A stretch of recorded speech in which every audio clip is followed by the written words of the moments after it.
racing was in my blood.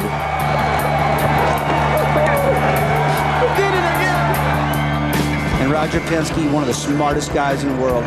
He's on point. He's always a lead guy. He's taking everybody with him. Checkered flag for Rick Mears.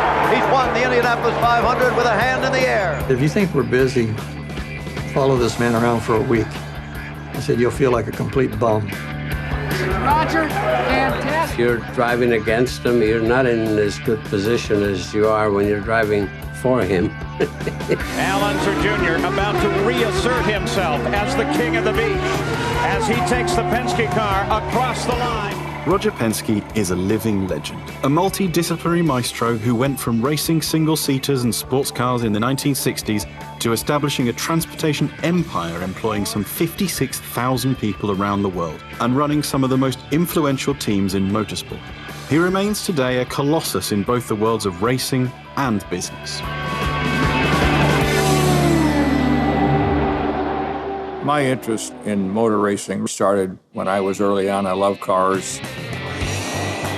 My dad took me to Indy when I was 14. That might have been the turning point for me, IndyCar racing and just going fast. Roger Penske's career began as a driver whilst he was in college racing hill climbs and ovals. He began competing in Sports Car Club of America races in 1958, winning the National D Modified Championship in 1961 and establishing himself as a professional driver. But it was with his own custom car design that he would really make an impact on the world of racing and lay the foundations for his future racing empire. When I think about the 60s, I really think about the Xerox Special. And that was a car that we built from a wrecked Formula One Cooper and the 2.7-liter engine that Jack Brabham used at Indianapolis. And we took that combination together, put a body on it. We beat the best guys in the world out of Riverside. Those were days when you were racing against some great drivers, Gurney and Moss and Parnelli Jones and Bruce McLaren and Jack Brabham. Those were great days. With his wins in the Riverside Grand Prix, Roger Penske's talent was firmly established, earning him the chance to race in NASCAR in 1963. My stint in NASCAR really was an invitation by Ray Nichols, a team owner from Chicago, and I was able to drive one of his Nichols Pontiacs at Raceway Park. It was a great chance for me to drive. In his second race in the car at the Riverside 250, Roger Penske came in first place, his only career stock car victory. When you think about my NASCAR career, it was short, but it was great. Faced with having to choose between a career as a racing driver or making his mark in the automotive industry another way, in 1965, Roger Penske decided to quit competing and shifted focus to his business and running cars and race teams instead. Had a career for a number of years. It was successful, but obviously at a certain point, when I was going to become a Chevrolet dealer, I could not borrow money at a bank. I couldn't get insurance. And by the way, General Motors said, if you're going to be a dealer, you can't go racing. His first major successes managing a race team came with Mark Donohue, an emerging talent who had distinguished himself racing for Ford and who joined the Penske team in 1966. Mark Donohue was a sports car racer. I first met him up at Lime Rock Park, and a Brown graduate engineer, and he and I became good friends, and we talked about putting a team together that we connected. We talked about Indy, we talked about Can-Am, and he became almost like a brother to me. Almost at once, the Penske-Donohue pairing became a towering force in US racing, and the duo soon set their sights on winning the Indianapolis 500, one of the most prestigious races in motorsport. It's a hallmark race. It's the biggest race in the world when you think about a number of spectators. The reach of Indianapolis or Indy is just amazing. And, you know, we were kind of the outsiders coming in. It would take us 3 years to win the race, and that took place in 1972. And then the finish. Grant over the line first, but in reality, almost a minute behind the winning Donohue. When you go to Indy and win and go across the bricks and see your car there and go into victory lane, and it's hard to believe that you're standing there, you know, with that kind of success. Our opportunity to win Indianapolis with Mark Donohue in 1972 probably was one of the greatest victories. I think until you've been there, you don't realize the significance of it. And until you've understood the history, you don't realize really how prestigious it is to win that race. Through the late 1970s and early 1980s, with Mario Andretti and Tom Snever driving, Penske became the team to beat in IndyCar. Competing for Roger Penske is a driver's dream. You know that he's going to have the equipment that you need to be able to get results. I'm so thankful that actually I can say that, at least for a short stint in my career while I was moonlighting with Roger, because I was committed to Formula One.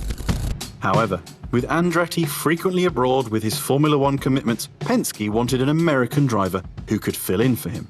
A chance encounter with a young Rick Mears would go on to become one of the most successful partnerships in IndyCar racing. It is a good story. I mean, it surprised me as much as anybody. When I never dreamed of going to IndyCars, period. And that was way out of my league. We were just racing for family recreation and a hobby. I really got to know him on Wally Dallenbach's motorcycle ride through Colorado back many years ago. Well, one morning, Roger and I were parked pretty close to each other, and I was knocking on doors at the time. I'd been talking to a couple, other teams about getting a ride. I didn't have a ride at the time. And he says, I hear you're thinking about driving for so-and-so next year. I said, I've got something in mind. Give me a call before you make a deal with anybody else. He met me over at the Michigan Speedway. He was there at 6 in the morning knocking on the door. And he then jumped in the car and drove it. We could see the skills he had from being an off-roader. And at that point, we connected. So he said, I'll guarantee you at least 6 races. So I played hard to get for about 5 seconds. And I knew a part-time offer with him would be better than a full-time with most anybody else. And then as it turned out, we ended up running 10 races instead of 6. And ended up winning some races that year. And next year I was in full-time. Checkered flag awaiting young Rick Mears at age 27. He has won the Indianapolis 500 for 1979. The history of his wins, his poles, is just amazing. Really one of the greatest drivers in Indy history, and certainly put him right at the very top of our racing drivers that we've had in Team Penske. Mears' time, 3 hours, 8 minutes, and 47 seconds. He is the youngest winner since Mario Andretti won in 1969. The combination of Team Penske and Rick Mears became an almost unbeatable pairing. Rick Mears at the helm. A happy Penske crew celebrates as Mears makes his way to victory lane. Between 1979 and 1991, Mears won 3 championships and 4 out of Team Penske's 7 Indianapolis 500 wins. Roger was great. He just took that weight off my shoulders of expectation and allowed me to just go out there and do my job. And he's been that way all throughout. The championship became more competitive through the 90s, but Penske added more wins with former F1 driver Emerson Fittipaldi and Al Unser Jr. Penske also entered NASCAR in this period, with rookie Rusty Wallace racing the number 16 Chevrolet in Atlanta. Wallace ended up finishing second in the race after qualifying 7th, and so began a new era of racing for Penske, one that would ultimately see him running teams at the top of both NASCAR and IndyCar. To manage this bold evolution, Penske would rely more and more on his ability to spot talent and develop it within his team. Our success in all racing is all about the people. We have very little turnover in our drivers, our key people. Tim Cindric's been with us a number of years. Mark obviously was key to those early days. And to me, it's about that continuity. It's that common thread that goes through your organization of wanting to win, the transparency, the integrity of the organization. When Roger asked me to come work for the team, I probably spent 3 or 4 months driving him crazy, trying to understand what my role was going to be. Roger simply said, when you're here, you'll understand.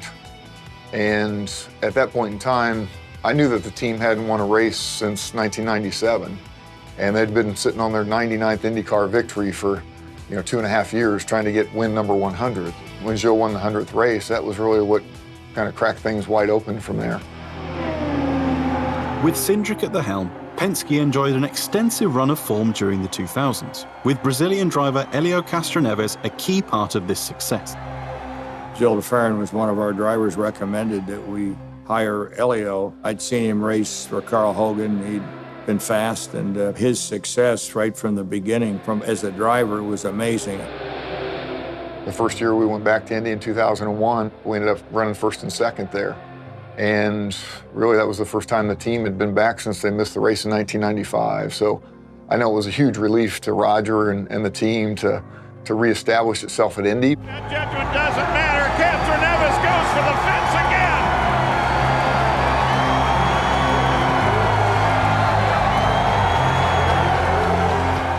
Team Penske went on to win the Indianapolis 500 5 times in the 2000s, with Helio Castroneves at the wheel for 3 of those victories. What's up with Helio Castroneves, and my honor to deliver you the milk of Indianapolis. I'll do exactly like I did last year. During this period, Penske also ran Porsche's sports car program, co-developing the RS Spyder LMP2 car, which would challenge the dominance of Audi's R8.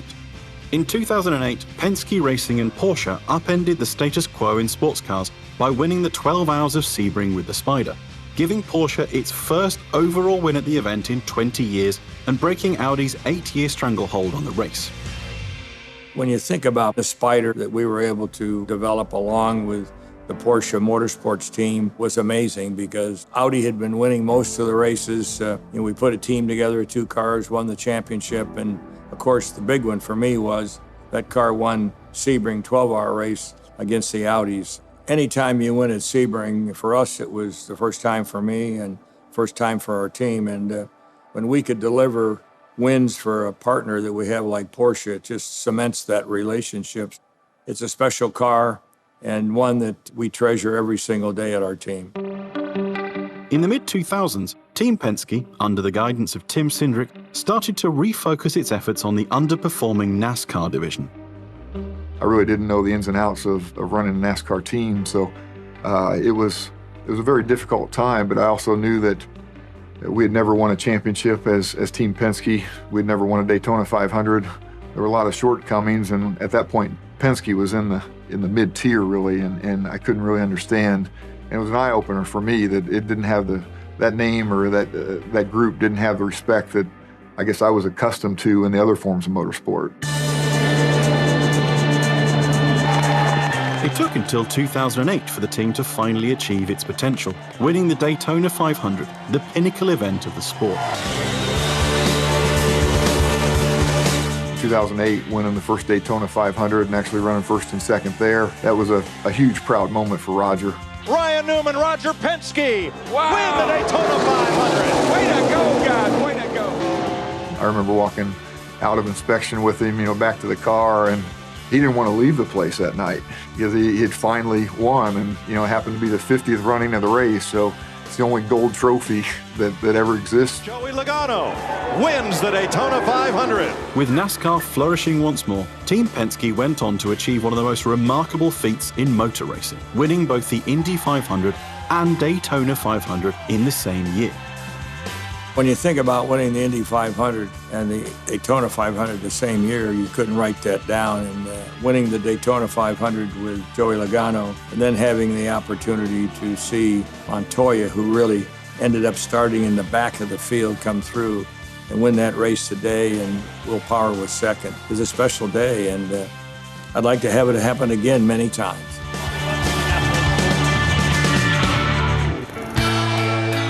After a lifetime in racing in the automotive industry, Roger Penske is as driven to succeed as ever. Known to many simply as the captain, it is the immense network of people who he works and races with and whose lives he had touched that will remain his legacy. He's like any of these guys that you see at the very top of their game in anything, in sport, whether it's Tom Brady, Michael Jordan, Roger in business. They're all very, very detail-orientated. They don't let anything slide, and I think that's the key to success.